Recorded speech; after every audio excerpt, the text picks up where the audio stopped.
trabalham nos organizações, elas têm como perfil contratar pessoas que têm experiência de liderança.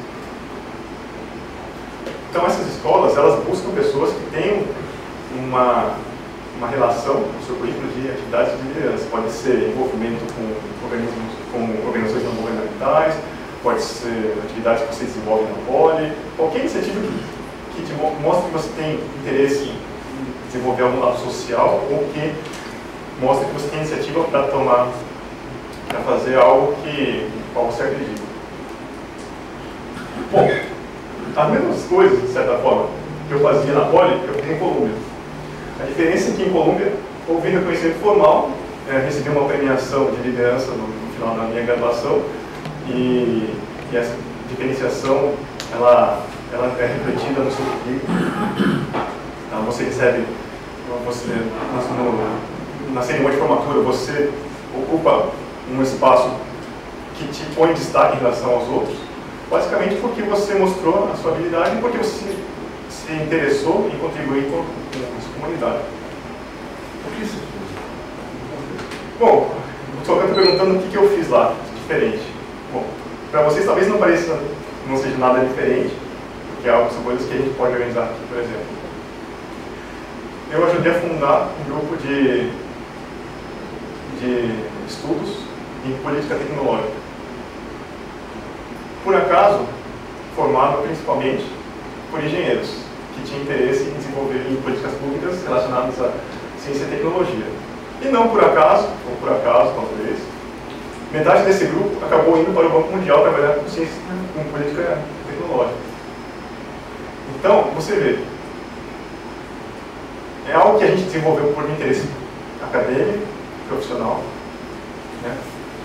Só para ilustrar o tipo de atividade que a gente organizava, na época tinha um brasileiro, um professor da Unicamp, que ocupava o equivalente ao cargo de vice-ministro de Ciência e Tecnologia no governo Fernando Henrique, que nós convidamos, que estava lá como pesquisador visitante, que nós convidamos para fazer uma série de palestras, né, sobre, por exemplo, ele conhecia bastante, ele era um engenheiro do ITA também, sobre o caso de sucesso da Embraer. Né, porque a Embraer, uma empresa de ponta, né, que apareceu no país em desenvolvimento, é tida no mundo inteiro como referência. Então a gente convidou ele para fazer essa palestra, a gente convidou, isso é importante, quem lê Economist? Alguém conhece a revista The Economist?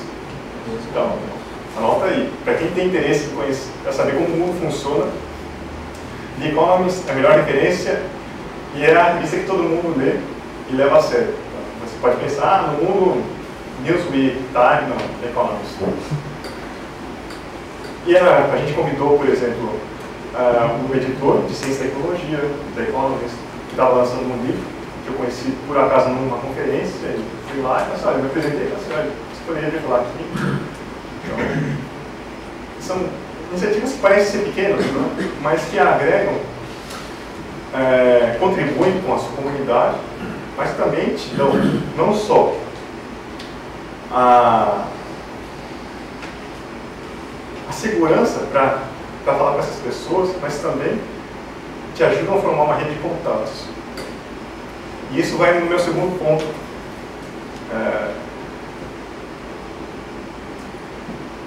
E eu vou fazer uma propaganda da IP aqui também. A maneira mais imediata, ou digamos assim, a maneira mais fácil, ou menos difícil de você conseguir um trabalho, vocês vão perceber ao longo da vida de vocês, vai ser por um colega, uma pessoa que está ao seu lado, ou colega de algum colega, ou alguém que você conheceu na academia, ou alguém que você conheceu tomando café. Isso para mim parecia, tudo bem, pode ser que aconteça, né? Casualmente. Vou contar para vocês. Meu primeiro trabalho na Solute, nessa unidade da Monsanto, foi uma colega do Grêmio Politécnico. Fui vice-presidente do Grêmio Politécnico e uma colega com quem a gente desenvolveu uma série de projetos. Estava trabalhando na Monsanto e quando eu me formei, ela encaminhou meu currículo e foi assim que eu consegui o meu primeiro trabalho. vamos dizer que a rede de contatos não é que ela vai... Você não vai contratar uma pessoa só porque você conhece ela, mas a rede de contatos propicia a oportunidade de levar o seu currículo até a pessoa, e isso possibilita que dois interesses convirjam, né? Você oferecendo suas habilidades, seu conhecimento, e a pessoa que está buscando um profissional com ela possa confiar. Então, para isso que serve a rede de contatos, né? Não é politicagem, não é nepotismo. É a expansão das possibilidades. Meu primeiro estágio na ONU também foi pela esposa de um colega de turma. Eu estava buscando uma oportunidade entre o primeiro e o segundo ano do mestrado. A gente tem que fazer uma espécie de estágio. Comecei a contatar algumas pessoas que trabalhavam na área que eu tinha interesse, e por acaso havia uma oportunidade no departamento em que a esposa de um colega de turma estava trabalhando, sempre precisava de uma pessoa. Por acaso, a pessoa que eventualmente virou meu chefe também era engenheiro, então tinha trabalhado e tinha mudado mais para trabalhar com políticas públicas. Então foi mais ou menos, a conexão foi mais ou menos imediata. Trabalho no Banco Mundial. A primeira oportunidade que eu tive no Banco Mundial foi porque uma colega de Colômbia estava saindo e o chefe dela pediu indicações, currículos que ela pudesse ser contratada.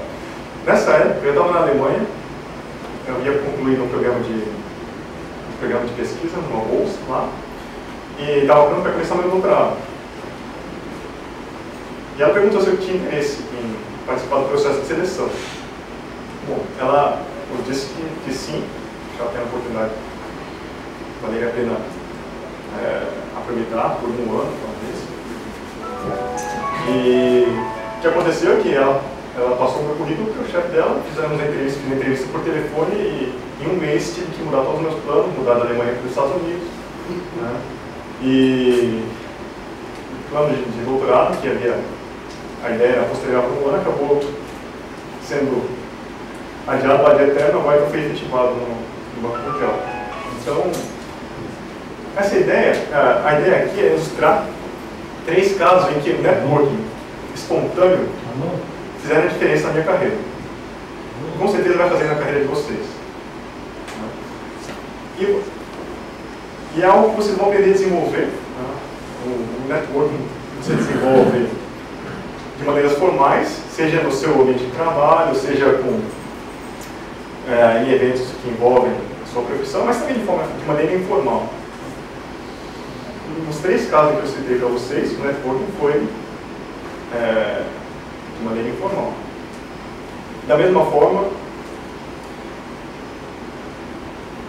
eu acabei encaminhando vários currículos que acabaram se tornando portais profissionais, né, de pessoas que eu nem conhecia, mas que, por terem estudado na mesma universidade e por terem tido experiências similares, semelhantes à que eu tive, também acabaram tendo a oportunidade de trabalhar nesses organismos. Então, a lição que eu gostaria para vocês é: quanto mais cedo vocês aprenderem a desenvolver